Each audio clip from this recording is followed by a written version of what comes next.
മറ്റൊരു പ്രധാനപ്പെട്ട വാർത്ത പശ്ചിമേഷ്യയിൽ നിന്നാണ്. അവിടെ സമാധാന നീക്കങ്ങൾ സജീവമായി നടക്കുന്നു എന്നുള്ളത് ആശ്വാസകരമായ ഒരു വാർത്തയാണ്. ഇറാനുമായി അടുത്ത ഘട്ട ചർച്ചകൾ ഉടൻ ഉണ്ടാകുമെന്ന് വൈറ്റ് ഹൗസ് വ്യക്തമാക്കിയത് ഇതിന്റെ സൂചനയായി കൂടി കാണുന്നു. നമുക്കറിയാം, ഒന്നാം ഘട്ട ചർച്ചകൾ നടന്നത് ഇസ്ലാമാബാദിലാണ്. ഇസ്ലാമാബാദിൽ തന്നെ വെച്ചാകും രണ്ടാം ഘട്ട ചർച്ചകളുമെന്നാണ് ഇപ്പോൾ മനസ്സിലാക്കേണ്ടത്. ഇപ്പോൾ പാകിസ്ഥാന്റെ പ്രധാനപ്പെട്ട നേതാക്കളൊക്കെ ഇതുമായി ബന്ധപ്പെട്ട് ചർച്ചകളിൽ പാർട്ടിസിപ്പേറ്റ് ചെയ്യും എന്നും വിവരങ്ങൾ പുറത്തു വരുന്നുണ്ട്. അവിടുത്തെ സൈനിക മേധാവിയും പ്രധാനമന്ത്രിയും അടക്കം ഇതിൻ്റെ ഭാഗമാകും.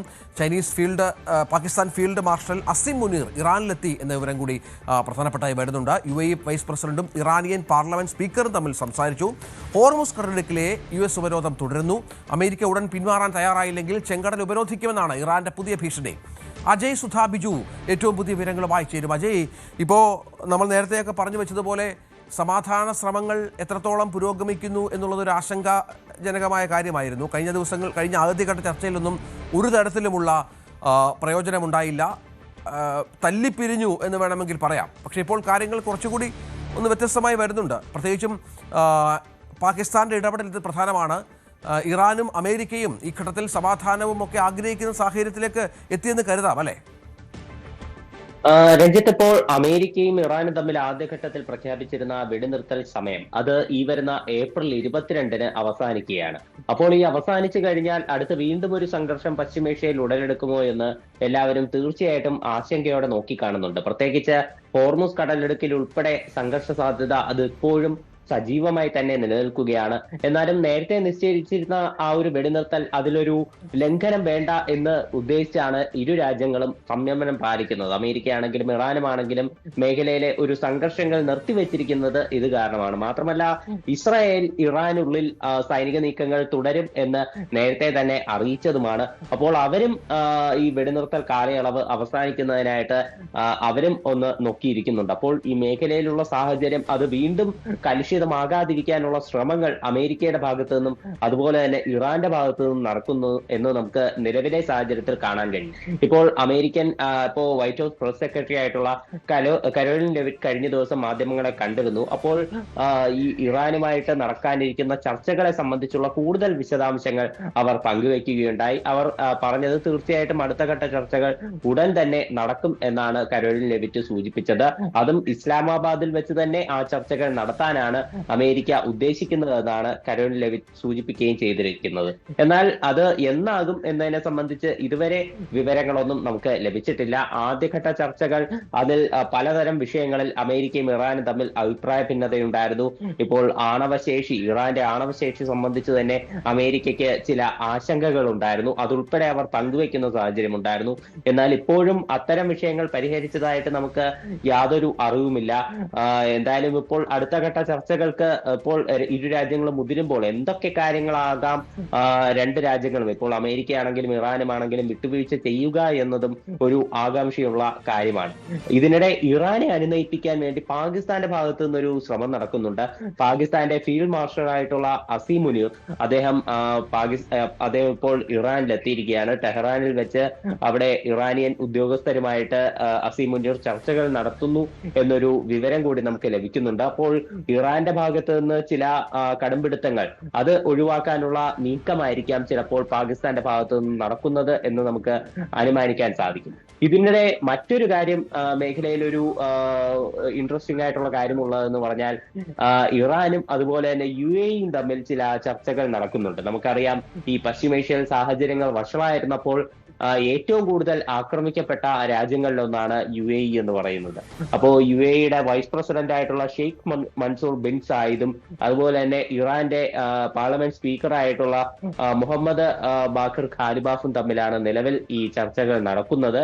എന്നാൽ എന്തൊക്കെ കാര്യങ്ങളാണ് ഇരുവരും തമ്മിൽ ചർച്ചയായത് എന്നതിനെ സംബന്ധിച്ച് നമുക്ക് വിവരങ്ങളൊന്നും ഇതുവരെ ലഭ്യമായിട്ടില്ല. ഇതിനിടെ ഹോർമുസ് കടലിടുക്കുമായി ബന്ധപ്പെട്ടിട്ടുള്ള സാഹചര്യങ്ങളും അതും വഷളായി തന്നെ തുടരുകയാണ്.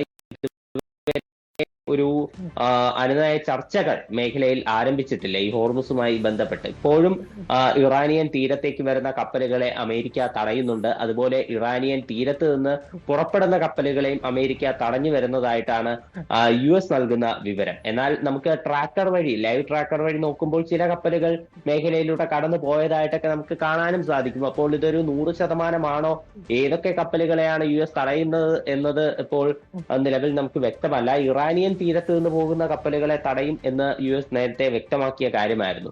ഇതിനിടെ ഇക്കാര്യത്തിൽ ഇറാൻ തങ്ങളുടെ ഒരു നയം അത് കൂടുതൽ കടുപ്പിച്ചിരിക്കുന്നു എന്ന് കാണാൻ സാധിക്കും. കാരണം ഇപ്പോ ചെങ്കടൽ വഴി കടന്നു പോകുന്ന കപ്പലുകളെ തങ്ങൾ തടയും എന്നതാണ് ഇറാന്റെ ഒരു ഭീഷണി. അതായത് ഈ ഹോർമോസ് കടലിടുക്കിൽ അമേരിക്ക ഉപരോധം നടത്തുകയാണെങ്കിൽ ചെങ്കടൽ വഴി യൂറോപ്പിലേക്കും അതുപോലെ തന്നെ മറ്റ് ആഫ്രിക്കൻ മേഖലകളിലേക്കും വ്യാപാരം നടത്തുന്ന കപ്പലുകളെ തടയുമെന്നതാണ് ഇറാൻ ഇപ്പോൾ പറയുന്നത്. ഇപ്പോൾ നമുക്കറിയാം ഈ മേഖലയിൽ ഇപ്പോ സുപ്രധാനമായിട്ടുള്ള പല സൂയസ് കനാൽ ഉൾപ്പെടെ പല മേഖലകളുമുണ്ട്. അപ്പോൾ ഇവിടങ്ങളിലേക്കൊക്കെ ഇറാന്റെ ഉപരോധം വരികയാണെങ്കിൽ അത് ആഗോള എണ്ണ വിതരണത്തെ വലിയ രീതിയിൽ ബാധിച്ചേക്കാം. ഇപ്പോൾ ചെങ്കടൽ വഴിയൊക്കെ യൂറോപ്പിലേക്ക് ഉൾപ്പെടെ ചരക്ക് ഗതാഗതം വളരെ സജീവമായി നടക്കുന്നു.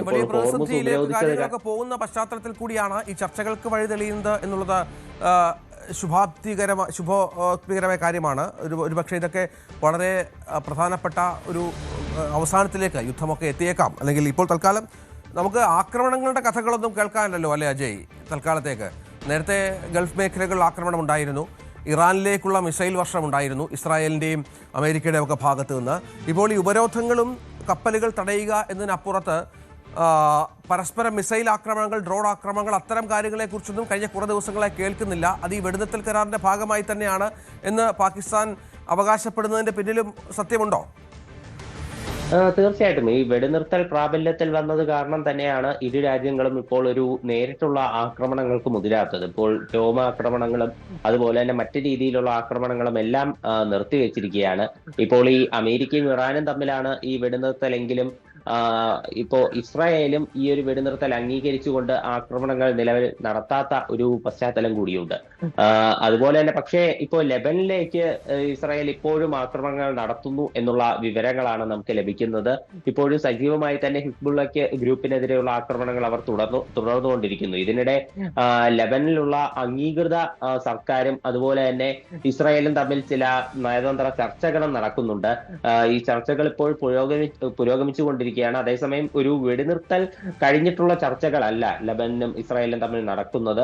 അപ്പോൾ ഒരു വെടിനിർത്തൽ ഇല്ലാതെ ഹിസ്ബുള്ള ഗ്രൂപ്പിനെതിരെയുള്ള പോരാട്ടങ്ങൾ തുടർന്നുകൊണ്ട് തന്നെയുള്ള ഒരു ചർച്ചകളാണ് ഇരു രാജ്യങ്ങളും തമ്മിൽ നടക്കുന്നത് എന്ന് നമുക്ക് കാണാൻ സാധിക്കും. ഇപ്പോൾ ഏപ്രിൽ 22-നാണ് ഈ വെടിനിർത്തൽ കാലയളവ് ഇറാനും അമേരിക്കയും തമ്മിലുള്ള ഒരു കരാർ അത് അവസാനിക്കുന്നത്. ഇനി അതിനുശേഷം എന്ത് എന്നുള്ള ഒരു ചോദ്യചിഹ്നമുണ്ട്. അപ്പോൾ അതിനു മുൻപേ ഒരു ചർച്ചകൾ അത് സജീവമാക്കി ഒരു സമാധാന നീക്കം അതിലേക്ക് കൊണ്ടുവരാൻ വേണ്ടിയിട്ടാണ് ഇപ്പോൾ സജീവമായിട്ടുള്ള ശ്രമങ്ങൾ പലതും നടക്കുന്നത്. തീർച്ചയായും അജയ് സുധാ ബിജുവാണ് വിവരങ്ങൾ പങ്കുവച്ചത്. ഏതായാലും ചർച്ചകൾ രണ്ടാം വട്ട ചർച്ചകൾക്ക് കളമൊരുങ്ങുന്നു.